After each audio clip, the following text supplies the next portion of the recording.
Hi, my name is Gina Kim, and welcome to my art studio. A lot of people ask me, how do you do your backgrounds? And when I hear that question, it's essentially asking, how do you do your watercolor washes? Washes are the initial layer where pigment and water mingles together to really set the stage for your end product. Um, it's a good skill to have, and with practice, you can have a lot of fun with watercolor washes. You can texturize with them.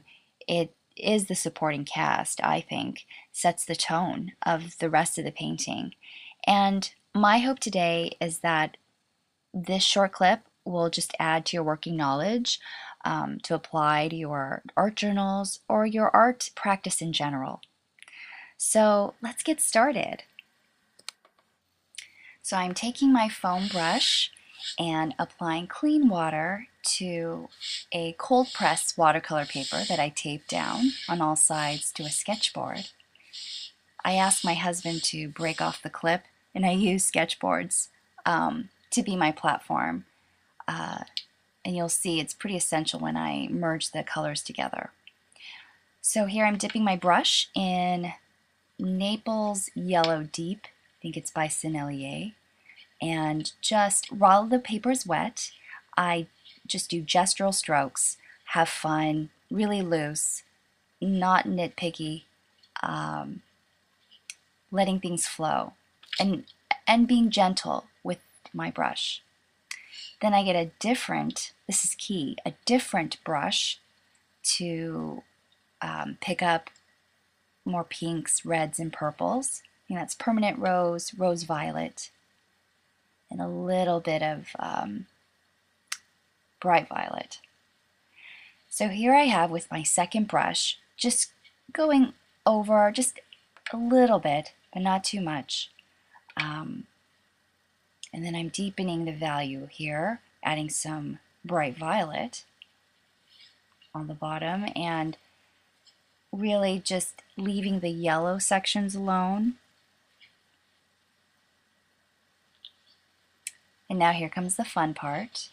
Grab a piece of paper towel, and as you tilt the board, you are letting the colors just run into each other. Now there are two reasons why I use a paper towel pretty meticulously as these colors are going to drip. One is we're renting this property and I don't want any pigment to get on the carpet. The other is you really want to have a clean tactic, a clean approach. You don't want the color to dry and then these wet spots to pull back into your image. That would be dreadful. So right now this is looking good. Here I have a brush. A damp brush is key, and while things are still wet, I kind of coax that little pocket of paper to be covered. And what helps is, gravity is your friend. I know for most women, gravity is not your friend, but in watercolor, gravity, use it.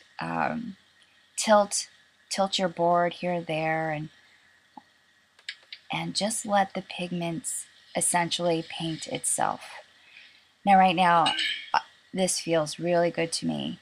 The colors merge beautifully and pretty effortless, right? Just make sure you have clean water, different brushes always helps. And oh, here I have some salt.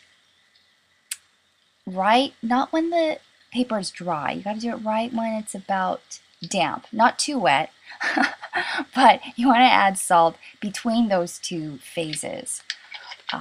When the sheen, the light bouncing off the watercolor paper to be just about dissipating, and that's when to add salt.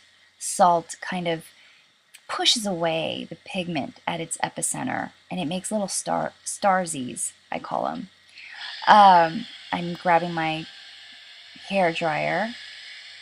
I mean, it's ideal to blow dry it from a little bit farther away so you don't have these splotches of dry patches, but this is good. This is the paper dried, and notice this is something to remember. It dries about 25% lighter than what you would expect when it's wet. And those are the little starsies we created. And so there you have it, a watercolor background. I hope you enjoyed this clip. Thanks for watching.